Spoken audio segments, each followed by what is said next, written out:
Hello everyone, कैसे हैं आप सब। एक बार पुनः से कोचिंग क्लासेस पर स्वागत है। उम्मीद करता हूं आप सब अच्छे होंगे, मस्त होंगे, बेहतर होंगे, आपकी पढ़ाई बेहतर चल रही होगी।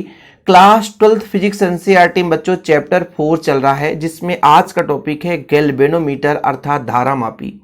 साथ में बच्चों जो मुख्य रूप से हम बात करेंगे चल कुंडली धारामापी के बारे में, क्योंकि एग्जाम में क्वेश्चन चल कुंडली धारामापी से ही पूछा जाता है। पूरा डिटेल्स रहेगा, वीडियो थोड़ा सा लंबा रहेगा, यानी आपको थोड़ा समय देना पड़ेगा, तभी आप चीजें क्लियर कर पाओगे। तो चलिए शुरू करते हैं बच्चों। सबसे पहले धारामापी। धारामापी यानी धारा, देखो धारामापी से अर्थ निकल कर आ रहा है कि धारा मापने वाला एक उपकरण धारामापी। धारा को अलग कर दो, मापना अलग कर दो तो क्या होगा, एक ऐसा उपकरण जो धारा मापता है वो आपका धारामापी कहलाता है, जिसे हम गैल्वेनोमीटर कहते हैं। इसके जो प्रकार है मुख्य रूप से दो प्रकार हैं, एक तो चल चुंबक धारामापी और एक चल कुंडली धारामापी। मतलब इस प्रकार से धारामापी बनाया जाए जिसमें चुंबक गति करे और उसके अंदर जो कुंडली है वो स्थिर रहे, तो आपका चल चुंबक धारामापी होता है। हालांकि हमारे सिलेबस में है नहीं। स्पर्शजय धारामापी, हेल्महोल्ट्ज धारामापी, ये चल चुंबक धारामापी है।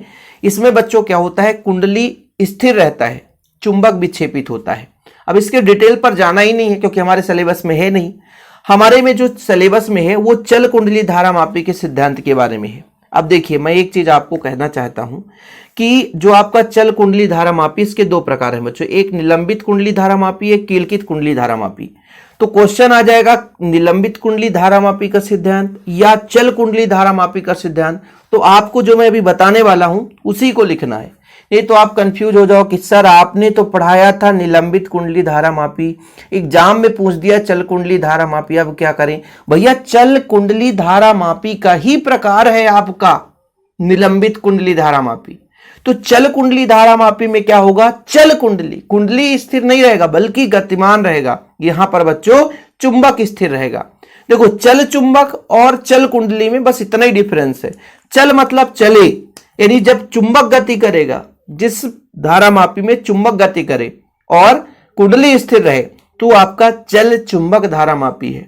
लेकिन वहीं पे चल कुंडली धारामापी, चल कुंडली धारामापी में क्या होगा बच्चों, कुंडली चलेगा और आपका जो चुंबक है वो स्थिर रहेगा। सिंपल है कि एक ऐसा धारामापी जिसमें चल चुंबक मतलब चुंबक क्या हो, गतिशील हो, विक्षेपित हो, कुंडली स्थिर रहता है, तो आपका चल चुंबक धारामापी होता है। लेकिन जहां पे बच्चों चल कुंडली, कुंडली गति करता है, चुंबक स्थिर रहता है, वहां पे आपका चल कुंडली धारामापी, कुंडली गति करेगा। अभी हम बताएंगे, आप बिल्कुल निश्चिंत रहे। हाँ, इसके पहले हमने आपको एक थ्योरम कराया था कि भाई हमारे पास एक समान चुंबकीय क्षेत्र है, उसमें एक धारावाही लूप है ना, आयताकार लूप हम वहां पर रख दें, तब उसमें किस प्रकार से बल लगेगा। शायद उम्मीद करता हूं कि आप लोग देखे होंगे कि भाई एक समान चुंबकीय क्षेत्र में रखे हुए आयताकार लूप पर कितना बल लगता है, उसका थ्योरम। नहीं देखे तो जरूर देखना बच्चों, हमारे चैनल में आपको क्रम से प्लेलिस्ट में मिल जाएगा, भटकने की जरूरत नहीं है। ओके, तो फिलहाल चल चुंबक, चल कुंडली का बेसिक क्लियर हो गया है। चल चुंबक आपको पढ़ना नहीं है क्योंकि आपके सिलेबस में है नहीं। चल कुंडली धारामापी में आपको पढ़ना निलंबित कुंडली धारामापी। ठीक है बच्चों, निलंबित कुंडली धारामापी। ये निलंबित कुंडली धारामापी है क्या, थोड़ा सा मैं बता दूं कि इस धारामापी में कुंडली को एक चुंबक के ध्रुव खंडों के बीच में रखकर निलंबन तार की सहायता से लटकाया जाता है। निलंबित कुंडली का नाम इसलिए पड़ा क्योंकि निलंबन तार की सहायता से इसे लटका दिया जाता है। ठीक है, कुंडली के विक्षेप को लैंप और पैमाना के माध्यम से देखा जाता है। यानी जो निलंबित कुंडली धारामापी है, इसमें फैक्ट है कि निलंबन तार की सहायता से कुंडली को हम क्या करते हैं, लटकाते हैं। लेकिन वहीं पे जो कीलकित कुंडली है धारामापी है, इसको एक खंड से नहीं बल्कि दो जगह से इसको हम कीलकित, दो कीलों के बीच में इसको हम दो चूल्हों के बीच में संतुलित करते हैं। जैसे यहां पर देखना, एक डायग्राम आपको दिखाई देगा और यहीं से पूरी कहानी का निर्माण होगा बच्चों। हमारा जो मेन टास्क है आज का, जो हम आपको समझाने जा रहे हैं, वो ये है। ये बच्चों आपको निलंबित कुंडली धारामापी समझ में आ रहा होगा। क्यों? क्योंकि इसे एक निलंबित तार के माध्यम से इसको लटकाया हमने, इसको दो कील से व्यवस्थित नहीं किया है, ये लटका हुआ है निलंबन तार के माध्यम से। तो ये आपका निलंबित कुंडली धारामापी हो गई। और इसमें बच्चों कुंडली गति करेगा। ये जो चुंबक है आपके नाल चुंबक, ये स्थिर रहते हैं। ये जो आपकी नाल चुंबक दिख रहे हैं ये नाल चुंबक है, नाल चुंबक भी बताऊंगा, बिल्कुल चिंता ना करें।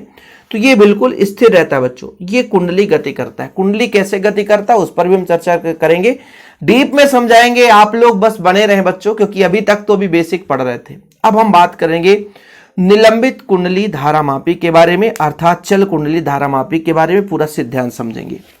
देखो बच्चों, यदि हम इसके पहले जो थ्योरम कराए थे उसका थोड़ा सा बेसिक समझ लें तो बहुत अच्छा होगा, क्योंकि यहां पर हम एक चुंबक के सिद्धांत के आधार पर ही समझने वाले हैं। तो जैसे हमारे पास ये बच्चों एन ध्रुव है और एस ध्रुव है, ठीक है।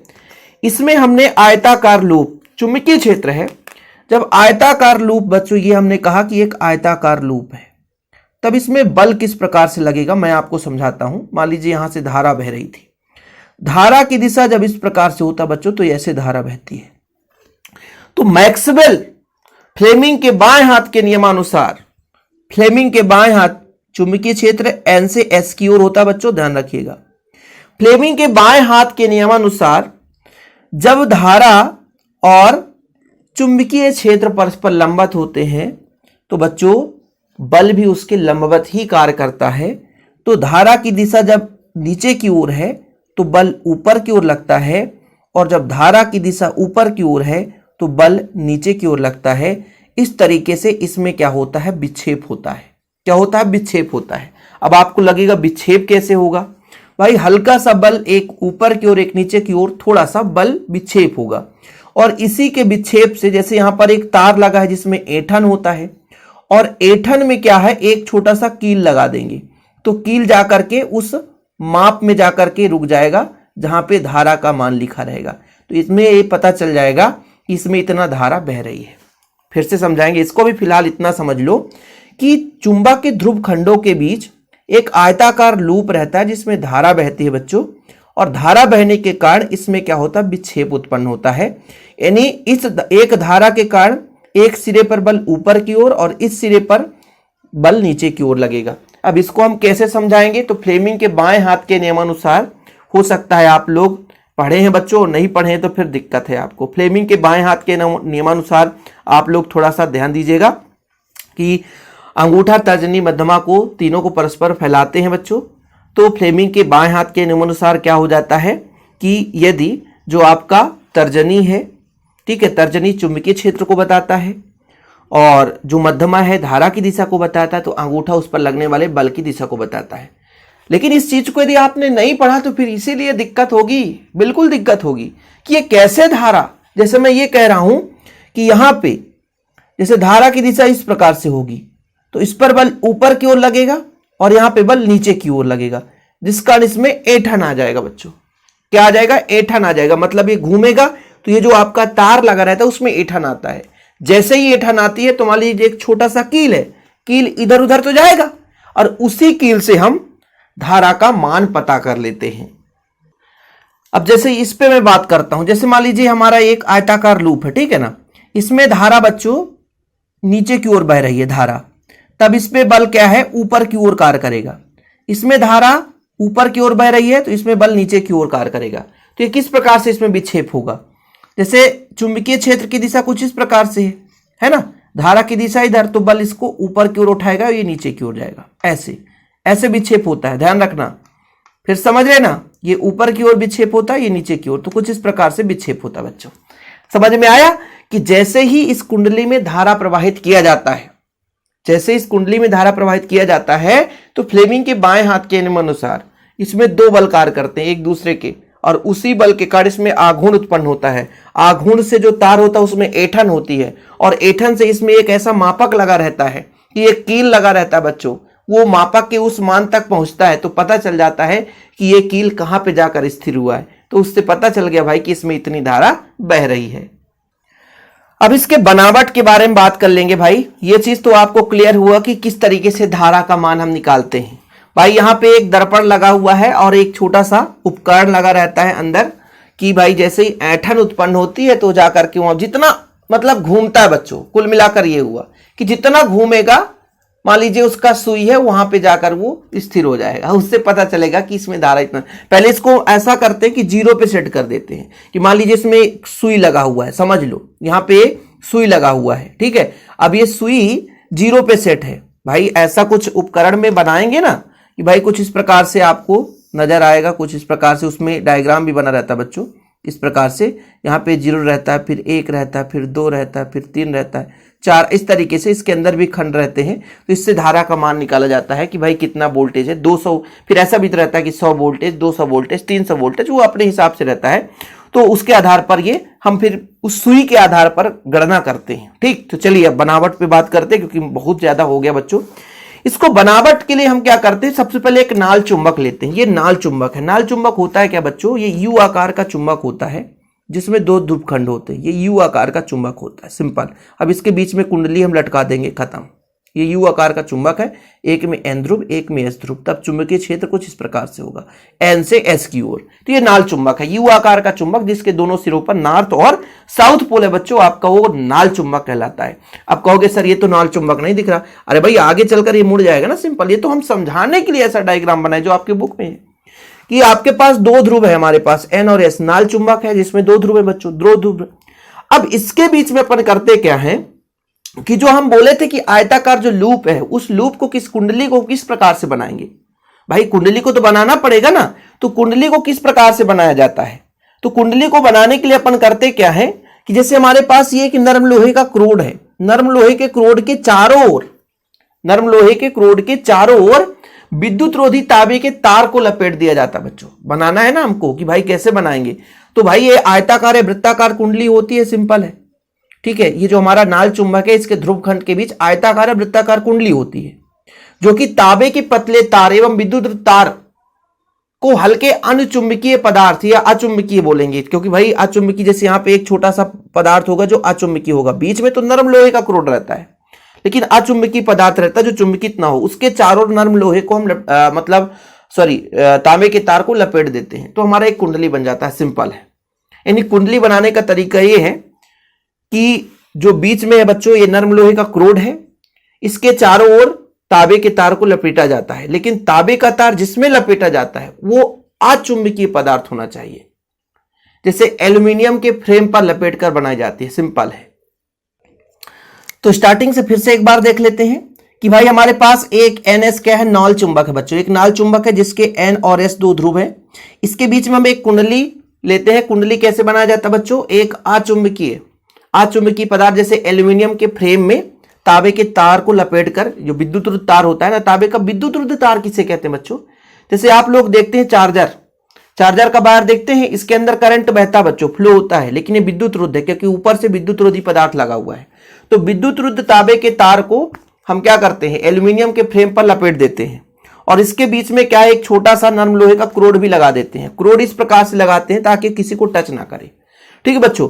तो नाल चुंबक लेकर के एक हमारे पास इसमें नाल चुंबक होता है जिसमें ध्रुवखंड N और S होता है बच्चों। इसमें एक कुंडली है, ये आपका एक कुंडली है जो कि किससे बना हुआ है, विद्युत तांबे के तार को एल्यूमिनियम के फ्रेम में लपेटकर बनाई जाती है, तथा इसके अंदर एक क्रोड C है जो नरम लोहे का है, इस प्रकार से व्यवस्थित, किसी को टच नहीं करता।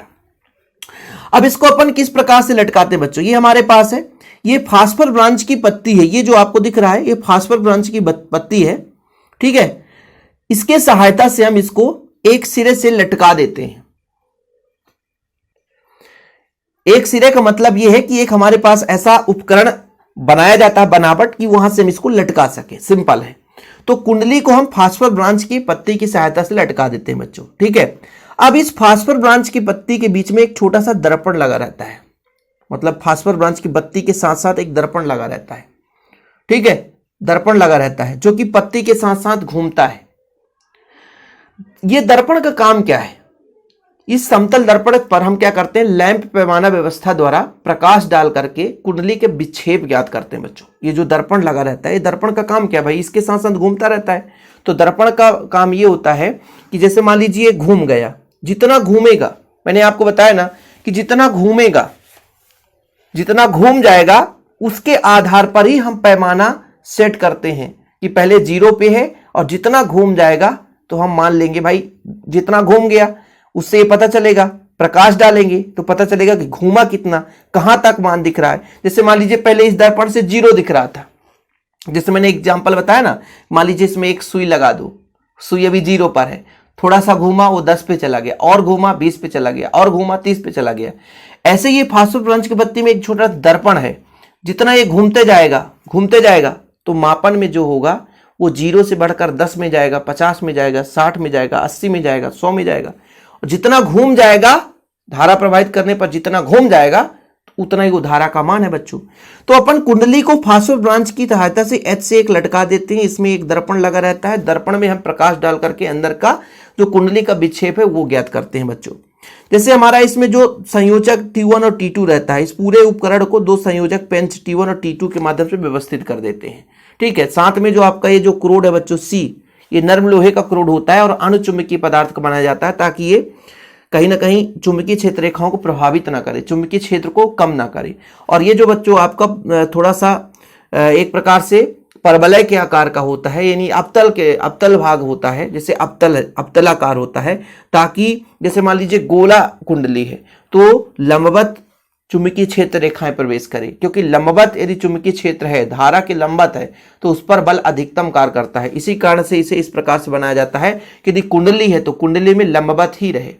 ये जो चुंबकीय क्षेत्र रेखाएं अवतल के आकार का इसलिए बनाया जाता है, यानी चुंबक के जो ध्रुव खंड है वो अवतल के आकार है। क्यों? क्योंकि चुंबकीय क्षेत्र रेखाएं जितनी भी निकलें वो कुंडली के धारा के लंबवत रहें, क्योंकि बल अधिकतम कब लगता है? जब लंबवत होता है। साइन 90 डिग्री, तो साइन 90 का मान 1 होता है तो अधिकतम हो जाएगा। यदि 0 डिग्री हो जाएगा तो साइन 0 का मान 0 हो जाता है, तो पूरा का पूरा बल भी 0 हो जाएगा। क्योंकि ये जो बल है बच्चों, आप जानते हो कि चुंबकीय क्षेत्र पे एक चालक तार है जिसमें धारा बहती है, वो चुंबकीय क्षेत्र पर डिपेंड करता है, उस पर प्रवाहित धारा पर डिपेंड करता है, और कितना कोण बनाता है इस पर भी डिपेंड करता है। तो यदि लंबवत ये चुंबकीय क्षेत्र रेखाएं धारा के लंबवत होगी तो कुंडली में जो बल कार्य करेगा वो अधिकतम बल कार्य करेगा। इसलिए इसे अवतल के आकार का बनाया जाता है, ताकि यहां से चुंबकीय क्षेत्र रेखाएं निकले तो इसके लंबवत ही रहे। मान लीजिए कुंडली मान लीजिए गोलाकार है, ठीक है, सही है, वृत्ताकार है, तो फिर वो चुंबकीय क्षेत्र रेखाएं लंबवत प्रवेश करें। तो ये इसका बनावट हुआ। आप लोगों को लगेगा ये क्या क्या बता दिए, चलो फिर से बताते हैं बच्चों। किसमें स्थायी नाल चुंबक होता है जिसके 2 ध्रुव खंड N और S होते हैं बच्चों। इसके बीच में एक कुंडली A है जो कि नर्म लोहा नहीं कह सकते, एल्युमिनियम के फ्रेम में तांबे के विद्युत तार को लपेटकर बनाई जाती है। इसके बीच में नर्म लोहे का क्रोड होता है, जिसे इस प्रकार रखते हैं कि किसी भी भाग को टच नहीं करता। अब इस कुंडली को अपन क्या करते हैं कि फास्फोरस की पत्ती की सहायता से H से लटका देते हैं। ये H है बच्चों, ठीक है, इसे हम मरोड़ टोपी के नाम से भी जानते हैं कि फास्फोरस की सहायता से पूरे कुंडली को मरोड़ टोपी से क्या करते हैं, लटका देते हैं। अब इस फास्फोरस की पत्ती में, ये जो आपका पत्ती है ना फास्फोरस, ठीक है, पतली पत्ती है बच्चों, इसमें एक दर्पण लगा रहता है। दर्पण काम क्या करता है कि इसमें प्रकाश डाल करके इस कुंडली के विक्षेप का माप बताता है। तो दर्पण फास्फोरस की पत्ती के साथ साथ घूमता रहता है। जैसे इसमें धारा प्रवाहित करेंगे, बल बताया ना कि एक बल ऊपर की ओर कार्य करेगा, एक बल नीचे की ओर, जिससे इसमें थोड़ा सा घुमाव होगा, ऐंठन होगा, है ना, बलाघूर्ण के कारण ये अपने दिशा से विक्षेपित होगा। जैसे विक्षेपित होगा तो ये फास्फोरस की पत्ती में ऐंठन होगी, ऐंठन के साथ साथ ये दर्पण भी घूम जाएगा। जब प्रकाश डालेंगे तो दर्पण की सहायता से हमें वो बिंदु दिखाई देगा जिस बिंदु पर हम ये बताएंगे कि धारा इतना है। जैसे मान लीजिए 10 वोल्ट, 20 वोल्ट, 30 वोल्ट, 40 वोल्ट, है ना, या एम्पियर में जितना भी होगा, तो इस दर्पण की सहायता से पता कर लेते हैं। तो फिर से एक बार बात करते, पूरा डिटेल में बताना ही पड़ता है यार, क्या करें, है ना, कि हमारे पास एक नाल चुंबक है जिसके 2 ध्रुव खंड N और S है बच्चों। इसके बीच एक कुंडली है। कुंडली को क्या करते हैं हम, कुंडली कैसे बनाए जाते हैं, एक कुंडली है जो कि एल्यूमिनियम के फ्रेम में या एल्यूमिनियम के फ्रेम पर तांबे के विद्युत तार को लपेटकर बनाया जाता है। तांबे के तार को लपेटकर बनाया जाता है, मतलब एल्यूमिनियम के फ्रेम में तांबे के विद्युत रुद्ध तार को लपेटकर बनाया जाता है। सिंपल। इसके अंदर एक क्रोड भी होता है बच्चों, ठीक है। ये जो आपका क्रोड है वो अणुचुंबकीय है, मतलब इसमें चुंबकीय क्षेत्र रेखाएं, मतलब इस पे कोई प्रभावित नहीं करता। तो ये इस प्रकार से व्यवस्थित होता है कि अंदर किसी को टच नहीं करता। इस कुंडली को हम फास्फोरस की पत्ती की सहायता से, ये जो मरोड़ टोपी है, इसमें हम लटका देते हैं। साथ में इसमें एक दर्पण लगा रहता है जो कि पत्ती के साथ साथ घूमता रहता है, और दर्पण की सहायता से इसके अंदर के पैमाना को हम क्या करते हैं, मापते हैं, यानी कुंडली में विक्षेप के मान ज्ञात करते हैं। कुंडली में कितना विक्षेप हुआ, दर्पण में प्रकाश डाल करके माप कर लेते हैं। ये जो चुंबक होता है इसके ध्रुव खंड बेलनाकार कटे होते हैं, ताकि ये जो बेलनाकार कण बच्चों, ये चुंबकीय क्षेत्र रेखाएं त्रिज्यीय हो जाते हैं, मतलब थोड़ा सा धारा के लंबवत प्रवेश करती हैं, ठीक है, इसलिए ऐसा बनाया जाता है। अब यहां पर जो आपका फास्फोरस ब्रांच की पत्ती है, इसको एक संयोजक तार, देखो जरा, ये T1 से जुड़ा रहता है और जो कुंडली है इसको एक स्प्रिंग की सहायता से हम दूसरे संयोजक पेंच T2 से जोड़ देते हैं। ये आप स्प्रिंग क्यों लगाए हैं? क्योंकि जैसे ही धारा प्रवाहित करेंगे, ये स्प्रिंग लगाने का कारण क्या है समझना, थोड़ा समय तो लग रहा है भाई।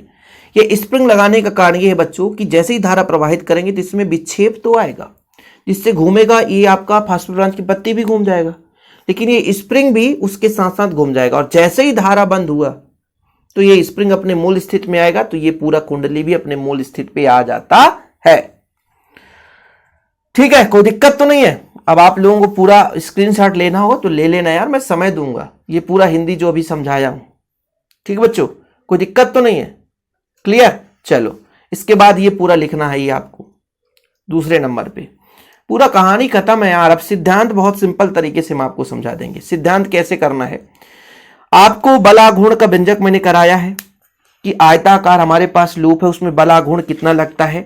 तो बल आघूर्ण का फार्मूला आपको क्लियर रहना चाहिए बच्चों कि जैसे इसमें धारा प्रवाहित करते हैं, बल आघूर्ण का मान होता है, मान लीजिए फेरों की संख्या यदि n है तो NI, A आपका क्षेत्रफल हो जाता है और B आपका चुंबकीय क्षेत्र हो जाता है। ये आपका बलयुग्म आघूर्ण है।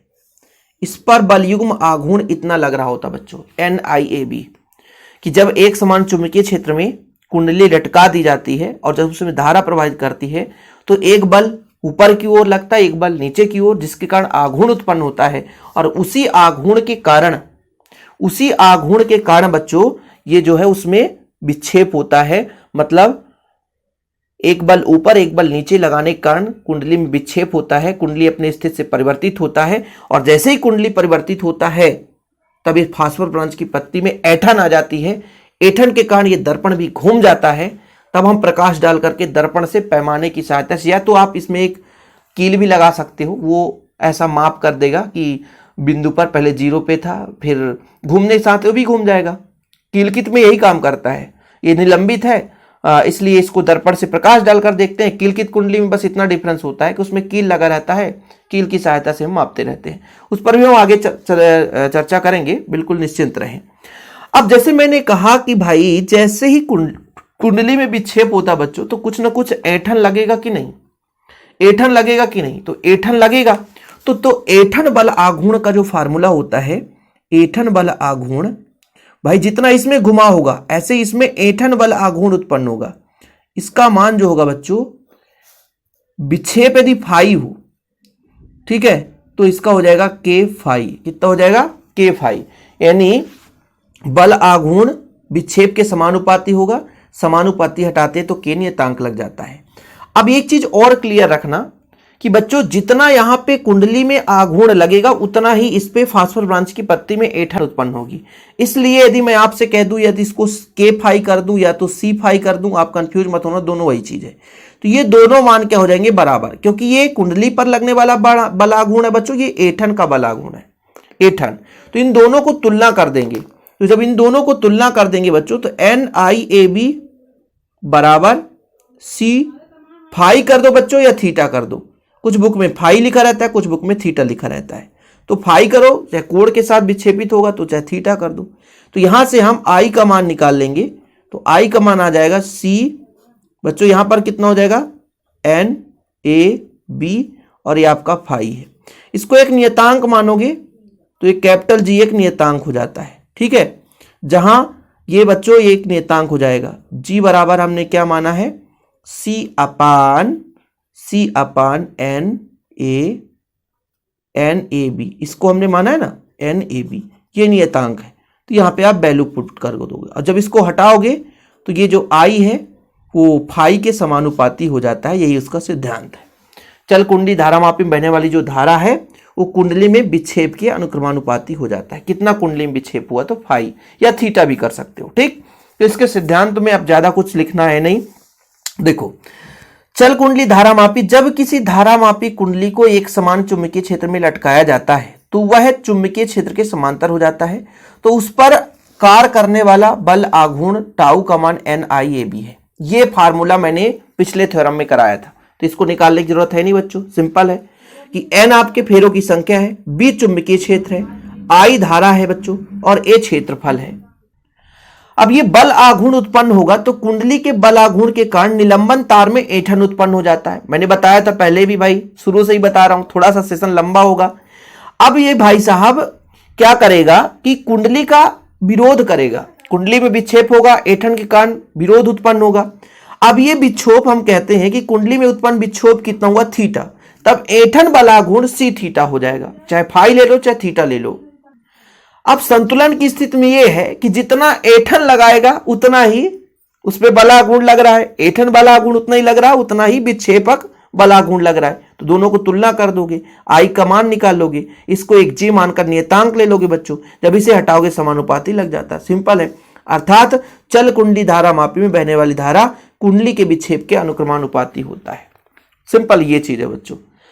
ठीक, तो ये आपका धारामापी का सिद्धांत हो गया। सिद्धांत के लिए आपको यहां से लिखना शुरू करना है, बस कुछ है नहीं, आपको बलाघूर्ण निकालना है कुंडली पर, फिर उसमें विक्षेप के कारण कितना बलाघूर्ण लग रहा है, ऐंठन आघूर्ण, और दोनों को तुलना कर देना है, ये कंप्लीट हो जाएगा।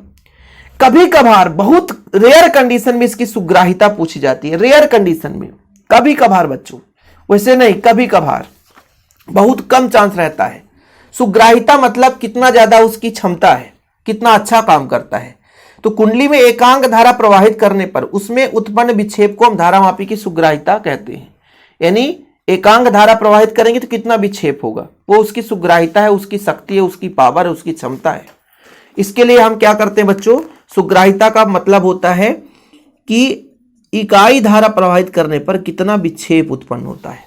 ठीक है, अब आई का मान तो सबको पता है, आई का मान अभी आपने निकाला है भाई, इसको हम थीटा ले रहे हैं, और आई का मान अभी आपने निकाला था बच्चों, ये आपने निकाला था कितना, C बटे NAB, ठीक है, इंटू फाई इंटू थीटा करोगे तो थीटा से थीटा कट जाएगा, NAB ऊपर चला जाएगा, NAB अपान C हो जाएगा।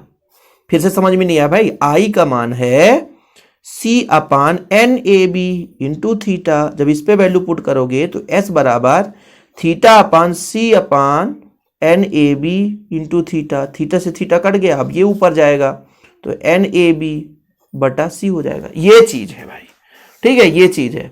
ठीक, इसकी वैल्यू पुट करोगे तो सुग्राहिता निकल कर आ जाएगी, ये मान सुग्राहिता की S बराबर NBA अपान C। ये किस किस पर निर्भर करता है सुग्राहिता, तो फेरों की संख्या n पर। फिर देखो भाई, ऊपर का मान जितना बढ़ेगा तो सुग्राहिता उतना अच्छा होगा, मतलब कुंडली में फेरों की संख्या अधिक होनी चाहिए, सुग्राहिता अधिक होगी। बी आपका क्या है, चुंबकीय क्षेत्र, चुंबकशीलता अधिक होगी तो सुग्राहिता अधिक होगी। ए क्या है, क्षेत्रफल, कुंडली का क्षेत्रफल जितना अधिक होगा सुग्राहिता उतनी अधिक होगी। सी क्या है बच्चों, सी है क्या, तो सी है आपका एक ऐंठन नियतांक। अब नियतांक का मतलब यह हुआ कि भाई जैसे ही हमने कहा कि जो कुंडली में ऐंठन है वो आपके फाई के समानुपाती होगा, फिर सी नियतांक लगाओगे, तो इसका मतलब है निलंबन तार की प्रकृति। ठीक है, प्रकृति बच्चों, तो यदि निलंबन तार के लिए ऐंठन आघूर्ण कम है, ये सी का मान कम है, ऐंठन आघूर्ण कम है, तो धारामापी की सुग्राहिता अधिक होगी। ये चीज है कि आघूर्ण कम है तो सुग्राहिता अधिक होगी, ये तो इसकी निर्भरता हो गई। कभी कभार निर्भरता पूछा जाता है, यदि आपको लिखना है तो ठीक है, नहीं लिखना है तो कोई दिक्कत है नहीं बच्चों। अब इनको थोड़ा सा यार, यहाँ पे है क्या, n का मान अधिक होगा तो s का मान अधिक होगा, सुग्राहिता अधिक होगी। सिंपल तरीके से मैंने बताया कि भाई यदि कुंडली में फेरों की संख्या अधिक हो जाए तो सुग्राहिता बढ़ जाएगी। यदि मान लीजिए हमने नाल चुंबक लिया है, उस पर चुंबकीय क्षेत्र अधिक होगा, चुंबकत्व अधिक होगा, उसकी चुंबकशीलता अधिक है, चुंबक शक्तिशाली है, तो फिर सुग्राहिता अधिक होगी। क्षेत्रफल, यानी जो कुंडली लिया हमने, चाहे वो आपका वृत्ताकार कुंडली हो या आयताकार कुंडली है, यदि उसका क्षेत्रफल अधिक है बच्चों, सुग्राहिता अधिक होगी। सी का मतलब होता है तार की क्षमता, तार की प्रकृति। निलंबन तार जो हमने लगाया है, यानी जो फास्फोर ब्रांच की पत्ती है, उसकी ऐंठन आघूर्ण कम हो, ऐसा नहीं कि आसानी से घूम जाए, पता चला पूरा का पूरा घूम जाए। भाई जैसे ही कुंडली घूमे तो वो कोशिश करे कि उतना ज्यादा कुंडली ना घूमे, समझ रहे हैं, कुंडली का विरोध करता है संतुलन की स्थिति में, तभी ना कि भाई उसके अंदर जो आघूर्ण उत्पन्न होगा वो कुंडली के आघूर्ण के बराबर होगा, एक दूसरे को संतुलित करेंगे। तो यदि उसकी आघूर्ण कम है तो फिर सुग्राहिता अधिक होती है। तो ये निर्भरता है। इंपॉर्टेंट चीजें बच्चों, इसे आप लिख लेना।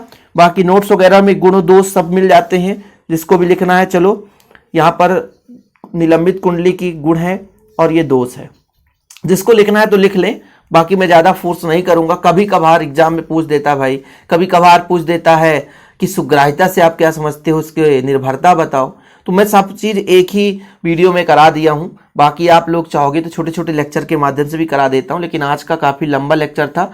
बच्चों आप लोग नोट्स जरूर ले लें, क्योंकि नोट्स से प्रॉपर तैयारी होती है। नोट्स के लिए आपको मात्र 100 रुपीज चार्ज लगता है।